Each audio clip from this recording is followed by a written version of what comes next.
Hello नमस्कार दोस्तों आप सभी लोगों का स्वागत है आपके अपने यूट्यूब चैनल में।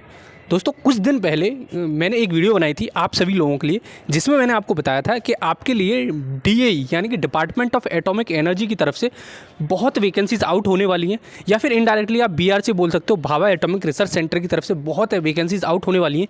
क्योंकि भाभा एटॉमिक रिसर्च सेंटर ने आप सभी लोगों के लिए एक नोटिफिकेशन जारी किया था। उसमें उन्होंने बताया था कि हम बहुत सारे रिक्रूटमेंट करने वाले हैं बी.टेक के लिए, डिप्लोमा के लिए, ITI के लिए और अदर डिग्री के लिए भी। ठीक है, टोटल 3800 वैकेंसीज आने वाली हैं। इन सब के बारे में पहले ही बता चुका हूँ। जो कोई भी रेगुलर विजिटर होंगे उनको पता ही होगा कि ये एक रिक्रूटमेंट आने वाला है। तो दोस्त उसी से रिलेटेड एक न्यू इन्फॉर्मेशन आउट हुई है मार्केट में। एक नया नोटिफिकेशन जारी किया है BARC ने। उसमें क्लैरिफाई किया है कि दोस्त कोई वो फर्जी इन्फॉर्मेशन नहीं थी और अभी आपका टेंडर आउट हो चुका है। सारा मैं डिटेल में बताने वाला हूँ। देखो कौन कौन वैकेंसी आने वाली है, कौन सी ब्रांचेस के लिए बहुत अच्छा अपॉर्चुनिटी आने वाली है। तो देखो मैंने तीनों ही बता चुका हूँ, B.टेक, डिप्लोमा या ITI, तीनों कैंडिडेट्स के लिए वैकेंसीज आने वाली हैं। 3800 बहुत बड़ा रिक्रूटमेंट आउट होने वाला है। तो इसीलिए आप ध्यान से देखो पूरी वीडियो को। ठीक है, अब देखो मैं पहले दिखा देता हूँ। पहले मैंने आपको क्या नोटिफिकेशन दिखाया था। जैसे देख सकते हो DAE की तरफ से आपका नोटिफिकेशन है और यहाँ पे लिख भी रखा है DOPT यानी कि department of personnel and training के लिए एक नोटिफिकेशन जारी किया था BARC ने। तो यहाँ लिख रखा है कि देखो BARC में 2044 वैकेंसी और NFC में एक 1133 वैकेंसीज, टोटल मिला के 3844 वैकेंसीज आपकी आउट होने वाली हैं। ठीक है, ये नोटिफिकेशन बहुत पहले का और मैं बता भी चुका हूँ कि BARC में आपकी इतनी निकलेंगी और जिसमें होंगी साइंटिफिक ऑफिसर जो कि आपका B.टेक के लिए होता है, साइंटिफिक असिस्टेंट जो कि आपका किसके लिए होता है, जो कि आपका डिप्लोमा के लिए होता है, और टेक्निकल ये आपका होता है ITI वाले कैंडिडेट्स के लिए। तो ये तीनों वैकेंसीज अलग अलग हैं। अब देखो एक नोटिफिकेशन जो टेंडर का है वो मैं दिखा देता हूँ आपको। देखो मैंने दिखा देता हूँ पहले क्या क्या है। टेक्निकल ऑफिसर में B.टेक होगा, PG होगा, MSc M.Liv। अब देखो इसमें B.टेक में और डिप्लोमा में कौन सी वैकेंसीज होंगी।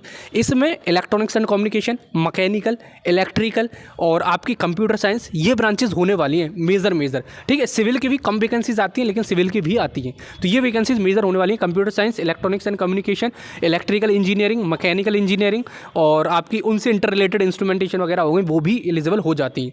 और देखो ऑब्जेक्टिव टेस्ट होगा एक, और दूसरा आपका मार्क्स ऑब्टेन्ड इन इंटरव्यू। ठीक है, तो दो तरीके से आपका सिलेक्शन होने वाला होता है। और साइंटिफिक असिस्टेंट में BSc या फिर डिप्लोमा उसके समकक्ष।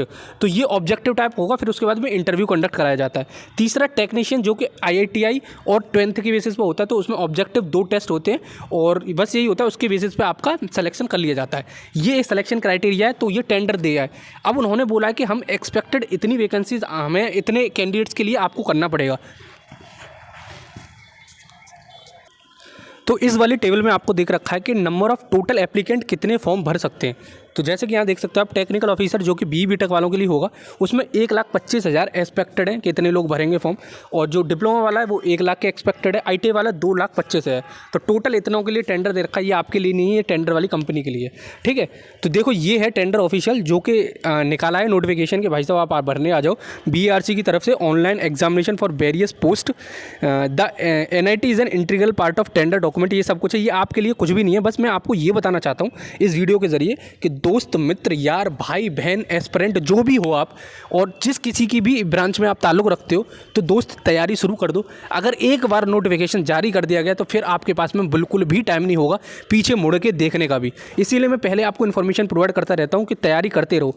टेक्निकल अच्छा कर लो, नॉन टेक्निकल फिर भी कर लोगे। नॉन टेक्निकल में देखो एप्टीट्यूड, रीजनिंग, और टेक्निकल तो पूरा आपको पढ़ना ही है। तो इतना कंप्लीट करके चलो, बाद में जो भी पैटर्न आएगा, जो जैसा भी आएगा, चेंज होकर आएगा, कुछ भी आएगा, फिर भी आप कोप अप कर सकते हो। ठीक है, इतना तो आपके पास टाइम रहेगा, लेकिन टेक्निकल स्ट्रॉन्ग करके चलते रहो।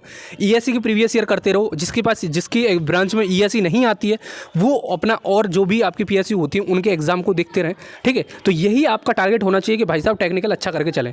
तो आई होप आपको समझ में आ गया है। अगर कहीं भी कोई भी कैसा भी कुछ भी डाउट हो तो कमेंट बॉक्स में या टेलीग्राम चैनल पर जाकर पूछ लेना, क्योंकि मैं आपको इन्फॉर्मेशन प्रोवाइड करता ही रहता हूँ। चलो फिर मिलते हैं अगली वीडियो में। जब तक के लिए जय हिंद, जय भारत।